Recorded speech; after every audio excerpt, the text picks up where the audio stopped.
Good to be with you. It's thrilled to be back in Iowa today. It's chillier than my last trip here in Iowa, and it's good to be in a community with so many folks that'll turn out in the middle of the day to listen to a politician. It's a little unusual. I've been talking today about, as you heard, about spending and taxing and my record, my vision for the nation, which is to rein in spending. One way I want to do that is, as you know, putting a cap on non-military discretionary spending.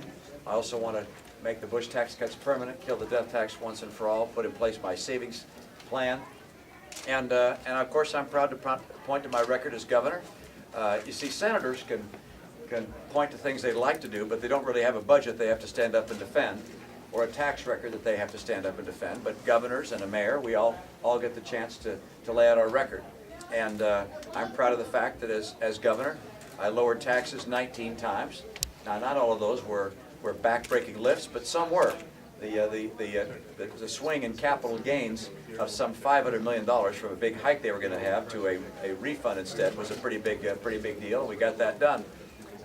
But I'm proud that we reduced taxes in Massachusetts, and I'm proud that we reined in spending. I don't know how many governors there are that could say that actually their first year in office they actually reduced spending, that the state budget actually went down, and it did in my first year, and we grew it modestly thereafter. And so I compare that with others. Governor Huckabee was governor. He talks about his desire to rein in spending, but as governor, he took spending from just over $6 billion to $16 billion. And he financed that by raising taxes time and again. He raised taxes, sales taxes, gasoline taxes, grocery taxes, even taxes on nursing home beds. So we got different records when it comes to spending and when it comes to taxes. Now, the mayor and I, we've had our discussion already about our spending records. We both lowered taxes. I'm proud of the fact that at the end of my term, the tax rate for people that are working in Boston, if you combine the city and state taxes, are 5.3%. Whereas in New York, the rate is over 10%. So New York still has some work to do to catch up to Boston, not just in baseball. With that, I'm happy to take any questions you may have. Governor, the mayor is dealing right now with an issue about expensing personal security details and how he expends those. Do you think his answers have been adequate in explaining why that accounting was done the way it was? Well, this is something that the mayor is addressing, and I think we ought to give him the opportunity to address that as he feels appropriate. And I really don't have anything to say to add to the discussion, other than let him have an ample chance to look at the history and explain what he feels is needed. Was it appropriate, do you think, for him to use city fines to do what he appears to have been doing? You know, again, he hasn't really laid out at this stage his full explanation for all that was shown. And so my view is, let's give him the benefit of the doubt until he has a chance to do that. And how do you respond to the countercharge that you, as governor, for about 2 years spent a lot of money, state money, on out-of-state political trips, sort of the same kind of thing, using public money for your own personal ventures out of state?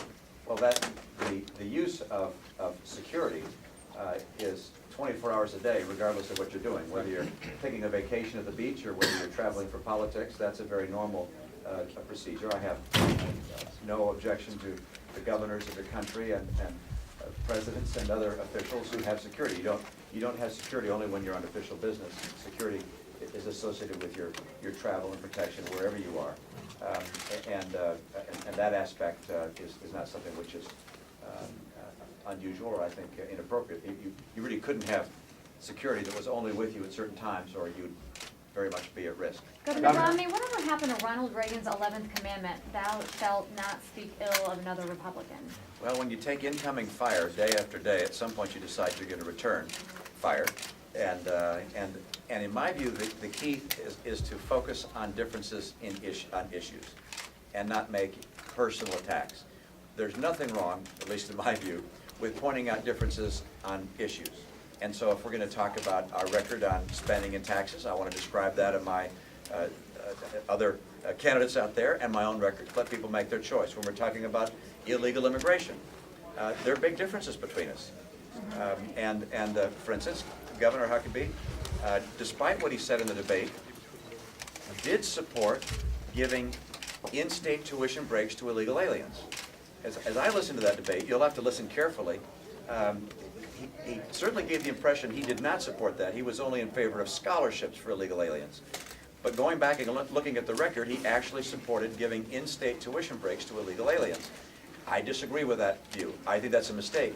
When that bill, which would have given in-state tuition breaks to illegal aliens, came to my desk, I vetoed it. So that's a place of difference. But I don't consider that attacking my opponent. He has his position, I have mine.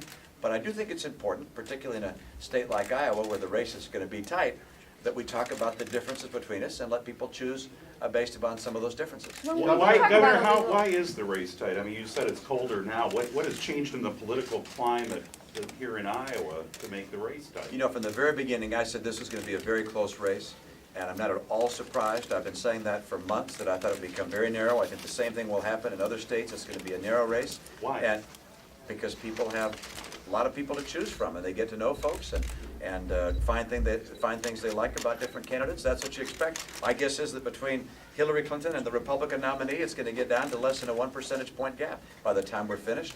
It's the nature of politics in America. Things tighten up towards the end. Would Rudy Giuliani make a nice vice president? Yesterday, Rudy Giuliani said that it was like maybe a political hit job, that this information came out only hours before the debate. And he didn't point to any fingers to any of his rivals specifically, but he did say it could be a political hit job. What do you think about that? You know, I turn to the source of the story and let the source of the story explain how they obtained the information they did.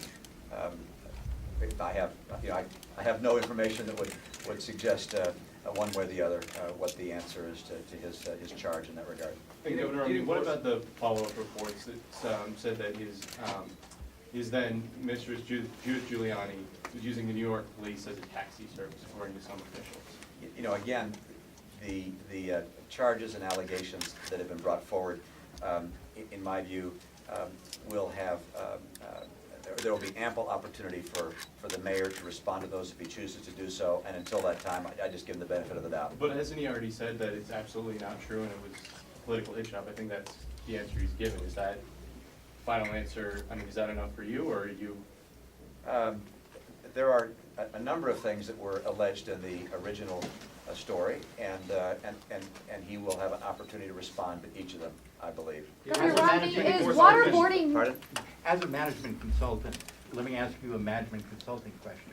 What would you say to an enterprise, one spent about $7 million, one spent about $300,000, and they got the exact same result in market share? I'm talking obviously about you and Governor Huckabee on the polls here in Iowa. Oh. I mean, is he a better manager than you are? Sorry, I don't have any particular comment is for that. waterboarding torture? You know, we had a discussion about that, and my view is this, that it's not appropriate for a presidential candidate like myself to define all of the techniques that are either considered torture or not considered torture. We have the Geneva Accord. The Congress and the White House agreed on a Military Commissions Act, which describes methods of interrogation. And we're not going to lay out a list for the possible terrorists in the world as to what we will and will not do. If hearings of that nature want to be held, or discussions want to be held, rather, behind closed doors in Washington with top security clearance, that's fine. But I don't think we want to be broadcasting to the world exactly what we will and will not do. So I'm not going to say whether I support waterboarding or whether I oppose waterboarding. I'm not going to go through, you might say, well, look, how about 5 days of sleep deprivation? Is that torture? Well, how about 4 days? Well, how about 3 days? Oh, 2.5, okay, then we'll put in the books 2.5. This just doesn't make sense to me for America to go through and describe all of the things we will and will not do in an interrogation setting. Will America torture?